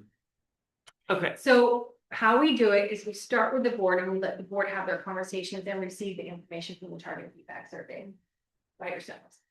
You determine as a board together how you think that Terry's performing. Then you invite Terry in, be like, this is what we together agree, not one board member with the other. We don't want him in here when one board member or the other is kind of going back and forth of disagreeing about some things, but maybe there is gonna be some. You want to come together as a board and make that determination before you present it to Terry and say, this is what we think. That's a separate executive session outside of regular board meetings. Yeah, you've got, So so these they can be longer, I mean, 1 to 2 hours. And then if you are gonna invite Terry back in, you might consider maybe we do that on a different night. and then do the formatives, the actual evaluation like during the executive session of the regular board meeting. You can, but you wanna be really strategic about like, if you have a lot of things and public's gonna be there, like. Are you gonna start with the executive session and make everybody wait, cause it goes longer than you expect, or are you gonna do that at the end, make sure the public gets in their comments and you do the business before you do it, so we can kind of be strategic. If you hold it on the same night, it can be done. Oftentimes I see it on different. So question, so I know if we change the rating scale, it would change how we would evaluate that as a group. Mhm. But so we have board members that don't sometimes attend. And if they do attend, say their ratings were low. Mhm. And they said, say we're going with 1s to 5s. And certain board members give all 1s, but then they don't attend the executive session, but then, so we don't have feedback. So you don't want to exclude their opinion, but I mean, do you have suggestions of how you handle that? I would say that the board needs to make it a priority for everyone to be there because this is like one of the main responsibilities you have. And it is very difficult to have those conversations and not have that direct feedback. And if you can't get it and you're all, it has to be a total, you know, as a whole. Okay, That's why it went to the meets not meets originally, is Um, because you had. One board member that would take it, so it would skew the whole rating Yeah. system. And those are the things you would have conversations about, you know, and you would be like, okay, So that one out. Highs and lows out. everybody gets, will Yeah. eventually, yeah, you come to a consensus. Right. You have to have a consensus, not throwing one out or not, it's just that, but if everybody else thinks this and only one thing, you do the average, you know? okay. I think we as a board have leveled out also, though. I was talking many years ago. I'm just Yeah, saying, yeah. I'm just It saying. seems to be occurring that there's always like, Yeah, at times that there's Yeah. spikes and then you try to figure out, okay, where does that land? Like, if this person doesn't agree in general. How do you put their evaluation a part of something, but they're not present to be a part of it to give the feedback for it in general? Like, As with any He was decision, referring it's to always the higher majority. priority. I understand. Yeah, I'm just saying, in general, I think the board has Yeah. come together. Yeah, I think that's good. Come a long way since. July. Yeah. Yeah, and I think that's just, as with any decision, it needs to be, you know, majority board as well, but you all have to have those conversations and make sure everyone feels heard. Because there might be something they see that you don't, you know. So that's a timeline, and then these are the standards that you might be familiar with. If you were using the book for that, at least you have the standards of visionary district leadership, the ethics and professional norms, the inclusive district culture, the culture responsive instructional leadership. That's 1 through 4. Are all these looking familiar? And then you have did it switch? There we go. Communications and community relations, which is, you know, high priorities here. So that might be one that you want to focus on for, you know, the survey or something like that. If that's something that's really aligned with your priorities, you might want to focus on one of those standard areas. But then you have effective organizational management, financial management, policy governance, and advocacy. And so with our workbook, they go into deeper details about what you're looking for and what kinds of things that you're wanting to see if these standards are being performed in a highly effective manner. Now we have another activity. I'm really putting you to work today. So based on your strategic plan and the district needs, we already kind of talked about some potential board goals. I want you to be thinking about what we did up here. And I want you to be thinking about the different goals and things that you have. And I want you to be thinking about the evaluation that you just recently had as well. And I'd like you as individuals to take sticky notes and just kind of come up with a couple of potential leadership priorities that you would want Terry to focus on this upcoming year, based on your strategic plan and priorities. And some of the goals that you guys are talking about, the board goals, things that you might want to be thinking about too. So I'm going to give them out to each of you. Just go ahead and write down 1, 2, whatever you come up with, and we're going to go ahead and pull everyone's together and see if we see any themes presenting themselves so that you get a better idea of what direction the entire board would like to do. Yeah. So, some possible examples over here, like things that academic improvement, this is what we want to see, so goal. That if you want academic improvement, and that is the goal that you want to see this year, then you might want. Terry to implement an assessment system aligned with the Senate Bill 141 requirements and things that are coming up with that reporting and stuff. Had to throw that in. Which is mandatory. It is mandatory, so that means that that might be a high priority for this year. Strategic plan implementation, we wanna make sure that, well, you already did your strategic plan, but maybe this would have been like last year. You did have on the slate that you established monitoring boards, or you have, that should have been your boards last year, which you already did. So these are examples, they're not one, just to get you thinking about the kinds of things, but I want you to base the goals that you think that there are this leadership areas and priorities that Terry himself should be taking based on what we did here. Like if you were able to come up with the goals for things that you needed under each of these priorities. So just think about it that way. Essentially what you did here is what you're doing. So multiple goals on one sticky note or one sticky One note per goal? goal per sticky note. Based on when it. I don't have enough stickiness. Based on your strategic plan and the priorities that you picked for this year, because you didn't actually establish both goals yet, but you're thinking about them. So. So that was from the prior meeting? Or Uh, talking about just what we just did right here, right? Yeah. Yes, what we did right here, plus, what has been established for your plan. for the I know, long term. right? So you wanna think about, okay, here. It's dinner time, my brain's not working. That's, yeah, it's fine, I mean, this is just a quick, it doesn't have to be like a big goal, it just. We didn't have to do it. I know, I'm just teasing. Just an area, and just to see if everybody's thinking the same thing, do we wanna see better communication about community events, do we wanna see more events? So what would be his job, or his, portion of that? Do you wanna see, you already have a newsletter, right? So like things like this, if you want to see more communication about an event and it wasn't being included in the newsletter, then maybe you want to include a section of the newsletter that has just solely community events. I don't know. We have a newsletter? School level. Oh.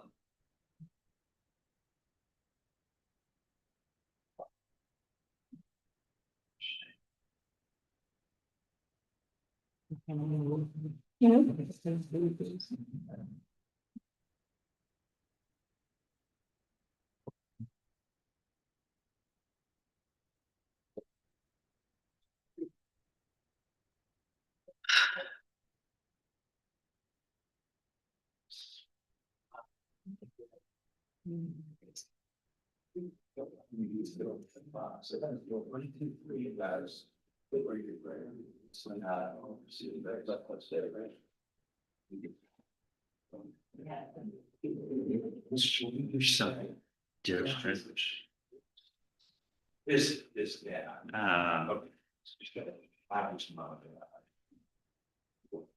Yeah.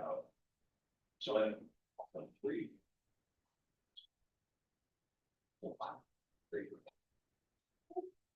Perfect.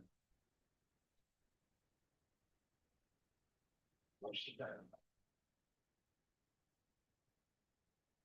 Two. Okay.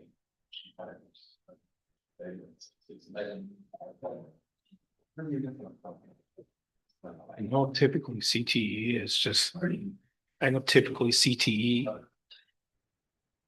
Yeah. They can, I had good shop and small engines in junior high. That's right. Yeah, we did, yeah. Yeah, we had that in economics, we had. And art, I think we had 4. Okay.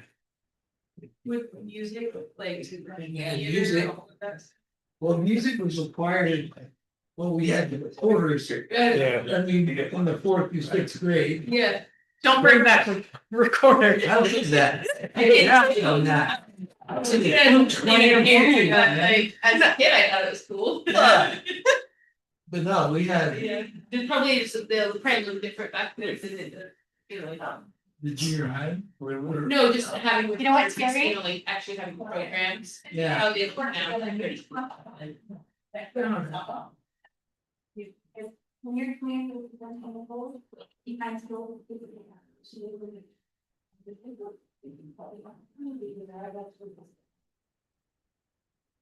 And that's.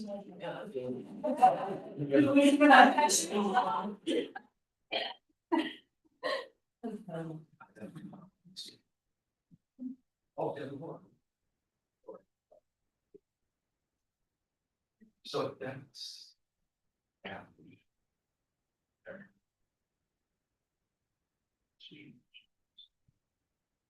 Right. Yeah.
One to three, 2 to 3 total. So you can't cover all 4. And then when you're done, just bring them on up and stick them up in the category that you think that it's appropriate for, and then we'll go through each of them and see if you have any themes to present in details. Mm-hmm.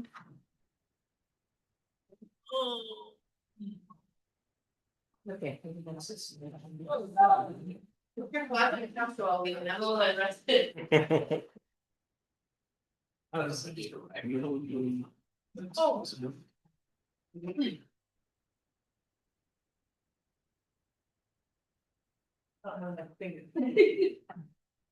Wanna go up beyond.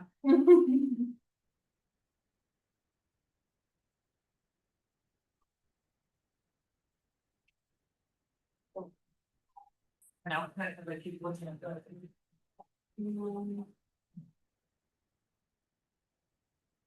you can have ones that don't align with stuff, if it's like something like adopt a new superintendent evaluation process.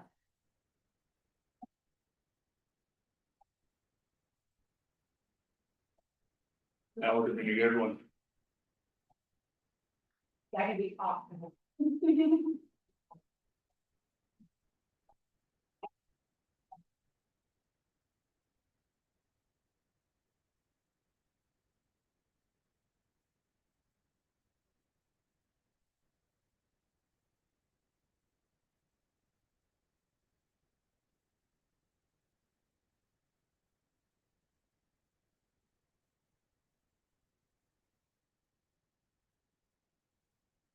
So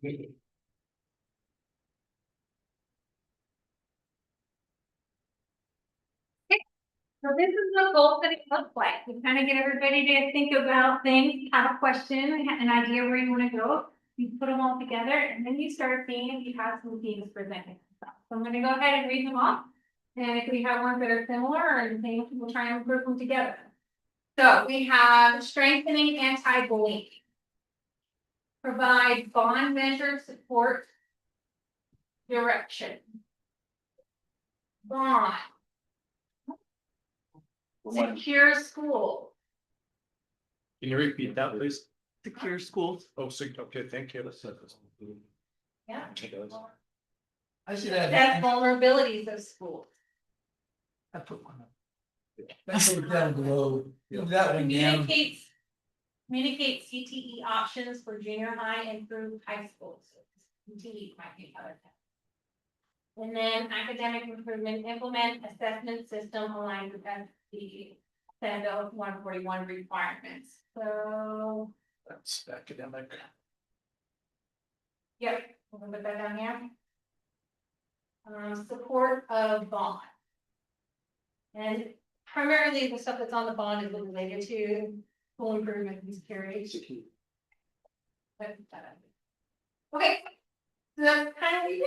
See how many of you are really interested in something or a goal around the bond, and getting that passed. Also, couple here on safe community in schools. So let's look at this one down here for academic success for all, implement an online distance learning to capture the loss. Lost idea. Okay, oh, yes. Okay.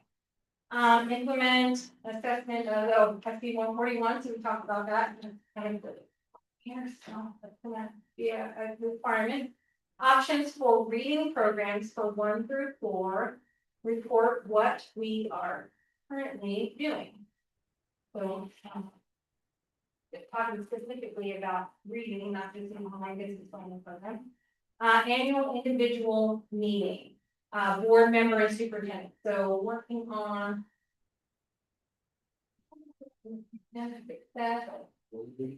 So, annual individual meetings for the board member and superintendent. This might not be related to the priorities, but it's more related to the board superintendent relationship, same thing with the evaluation, so. I'm gonna put it off to the side just because not related to specific,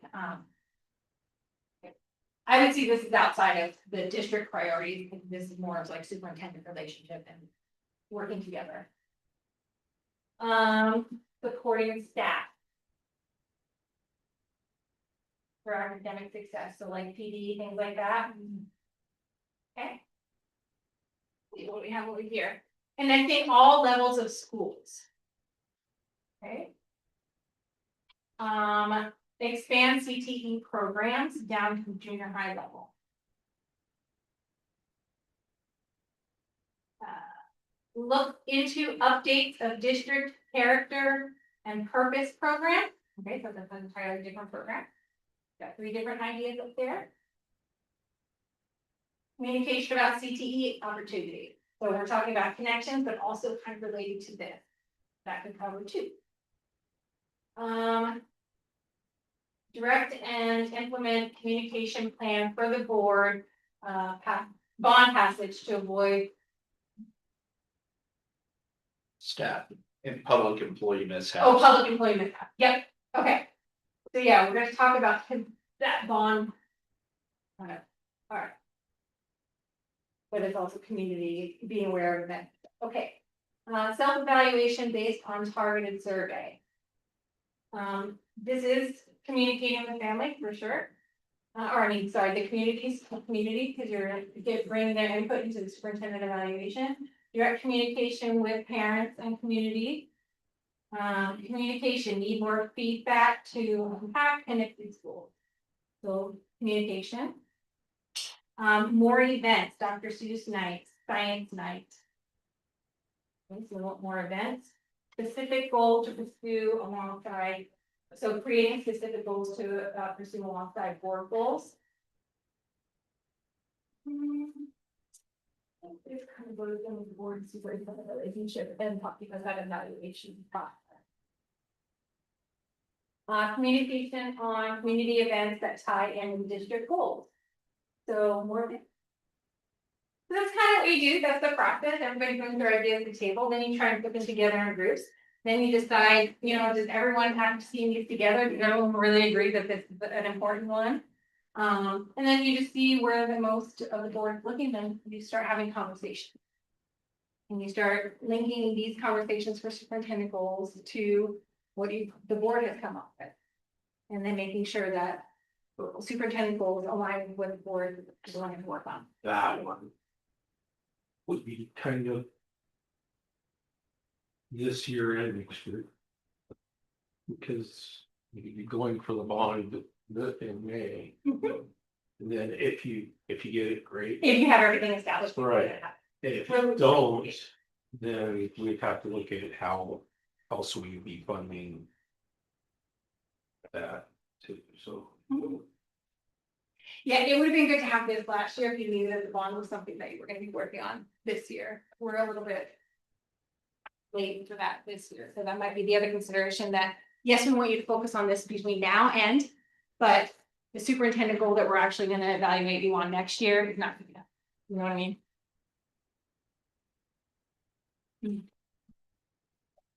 Does that make the process of setting goals a little bit less intimidating when you start talking about it and doing it together as a group? Yeah. Okay. Well, that's the last activity I had. I'm not gonna do any more except for maybe a small little quiz at the end. So basically the next steps are that you want to take these ideas and the conversations and the understanding that you have from tonight, talking about that connection between your priorities and the board goals and the superintendent goals, what that looks like, who's responsible for it. And then you want to take some of these ideas that you started putting down as far as potential board goals, and you want to talk about that, have those conversations. Same thing with the superintendent goals. So you want to take these things, take pictures, think about them, and maybe set up a work session specifically for setting board goals and superintendent goals.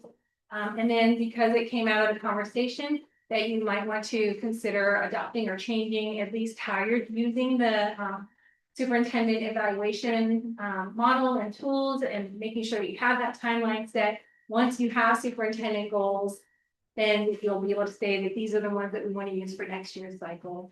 Of course, I will do my part to give you a little bit more of a proposal of what that would look like and the kind of things that we would offer. You can consider whether you want to use this or not, or if you want to do it your own way because you have been, but maybe just changing the rubric. Those are things that you can decide. And then you're starting next year's evaluation cycle in the spring after everything's been done. So in public meeting, then we need to ask for changing. Ask for OSBA to help us change. Like, how do we get that on the agenda? Like, We would probably want board consensus at first, Yeah, and then ask for a quote, basically. so I'll provide you a quote and I'll also provide you the workbook. You look at the workbook in detail, you kind of look at what we have for our rating system or rubric. I can share that as well. And just start having those conversations and decide, as a board together, you make a decision how you want to proceed, what elements you want to use or don't want to use, that kind of thing. I think we can come to a consensus of we want you to submit a proposal outside of the public meeting. Oh, yeah, no, I would, Decision, so I think I think that's a good idea. oh, so you're saying it's something we can have a conversation of outside of the public meeting to. that's a conversation. I can just, I'm Right, gonna do that after this. She- Based on the Oh, conversation, I'm I gonna provide. should have on the record Yeah. for what we're Right. asking for Yeah. to get it moving rather than we do all this and then you do the actions. and- As a result of your training, I always try and provide you with a summary of the Oh, training, okay. and things that you've asked for. I'm gonna give you a proposal with that so that Understood. you can Okay. decide as a board when you have time to talk about that. Understood, okay. So it seems like a work session, even if it's shorter and it's not on, it doesn't have to be a board meeting night. It can be if that's more convenient. Mhm. But it seems like it would make sense to have a meeting, or excuse me, a work session. To take those next steps to get it ready. We'll have the information back from you. We'll have the. Opportunity for you to review it beforehand so that you see if you have a question, talk about those questions among the board members. Because this is March, so when we say spring, that's next month. Well, that's what I was like, I just don't Yeah. want That small, April process, that's into- where we come up. Here's wiggle. yeah, That's just a, In the next couple of months, really. right, I mean, right. get on that schedule that I saw, Agree. in a couple of months. I would Take say- that. Probably not shoot for a work session on, well, it would have to be between now and next month anyways, so, Yeah. but more along the timeline, or more along the time that we have our board meetings, so that it's easier for people don't have to take off work or. If we do that for this coming one. That would then put us into May. No, I mean, a work session between now and within the next couple of weeks, instead of having it early, have it. You mean around that like 6:30. time wise, Yeah, like right. 6:30. Yeah, just trying to. Yeah. Get my mind. Let me ease you a little bit. There are boards that don't make these decisions until summer. So our suggestion is, while things from the evaluation is fresh in your mind, to start having this conversation. It's not like you have to adopt it April or May. But the sooner you adopt it, the sooner you can be working on those things and beginning of that thing. So just, So then a work session in April. Yeah. Would put us in a place, to adopt something And- in May. yeah. Yeah. Or even, yeah, or even late this one. And we're then gonna we be get bumping up information, against budget how too. we Discuss it, do that outside of it, or? Well, you'll receive the information with your board pack. Or you'll receive it, I'll send it as a summary now afterwards, but that becomes part of the board pack where you're having these conversations. And you would review that before you come into the work session. Mhm. Yeah, so providing information can be done, you just don't want to discuss it with email or anything like that when you get to the meeting. And be prepared with questions, if you have questions ahead of time, reach out to me or reach out to Terry to look, so that there's no surprises about, like, I'm gonna wanna talk about it. Yeah. Okay? Okay. So we've done so much over the last year and a half about board governance essentials and what our roles and responsibilities are. We've had some scenarios and we've talked about things. So I'm just doing a check-in to see how well we've been absorbing that information. So all I want to do is a quick little go through some things and just say, is it board work or is it not board work? So the first one is reviewing applications, interviewing, selecting candidates, and making recommendations for the hiring of a teacher, not board work. I know you guys are gonna do 100% on it. It is not board work, it is operational and it is managing personnel and that belongs to the. How about establishing the strategic priorities of the school? Yeah. Just did that, yep. Why is it so small? Oh, there we go. Ow, everything's happening today. So it is board work, it is your role to set the direction, align your vision, mission, goals, and then those ultimately drive your superintendent goals as well as your goals. Investigating a parent complaint about a teacher. No, not ours. Not board work, nope. Then you have a complaint policy for that, you wanna direct them there because eventually it goes through a complaint policy all the way to the superintendent. And they appeal the decision, it's going to come before you, so we don't wanna start the investigation early and get information we shouldn't have. Monitoring student outcome data.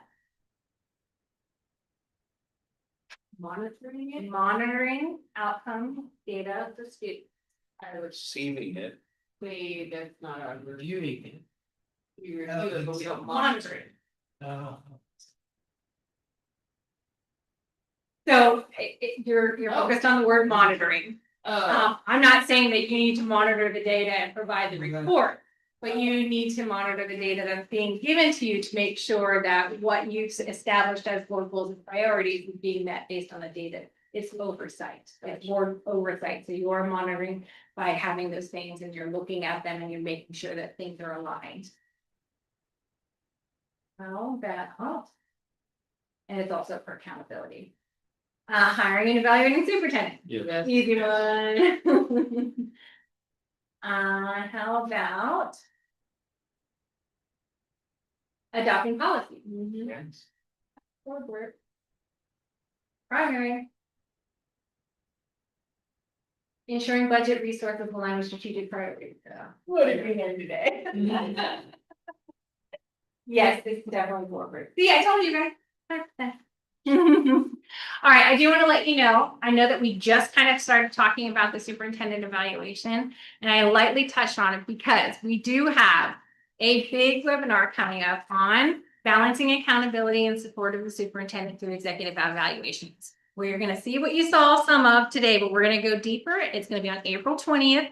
It's going to be during lunchtime from 12 to 1. If you're not able to make it to ask these questions, my board development director, Kristen, and I are both going to be doing this. So you'll be seeing me on the webinar. We will answer further questions. So if something comes up that hasn't been answered between now and then, you could bring it up at the webinar. If you can't join us for the webinar, at least register for it, and we'll also notify you of the recording afterwards. It will be recorded. So if you don't have time for it, you'll be able to hear it. But if you want your questions answered in real time during the webinar, bring them through.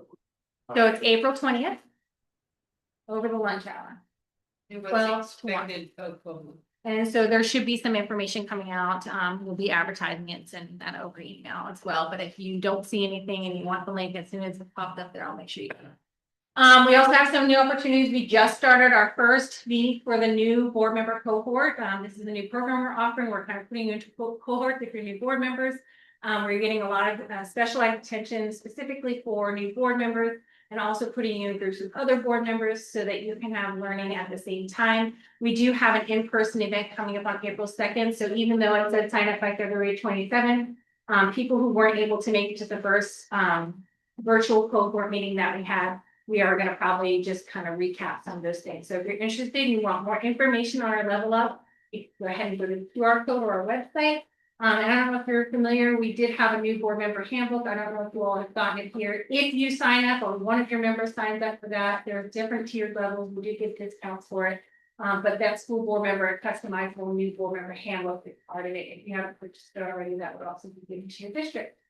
And then that is the Summer. information for that.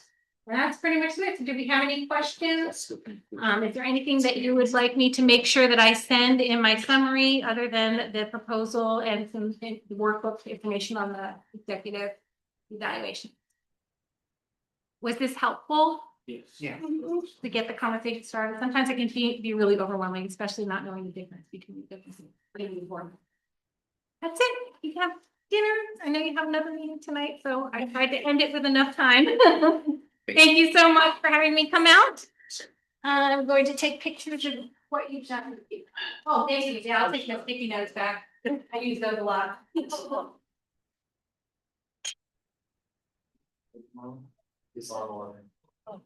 Summer conference. So- Yes.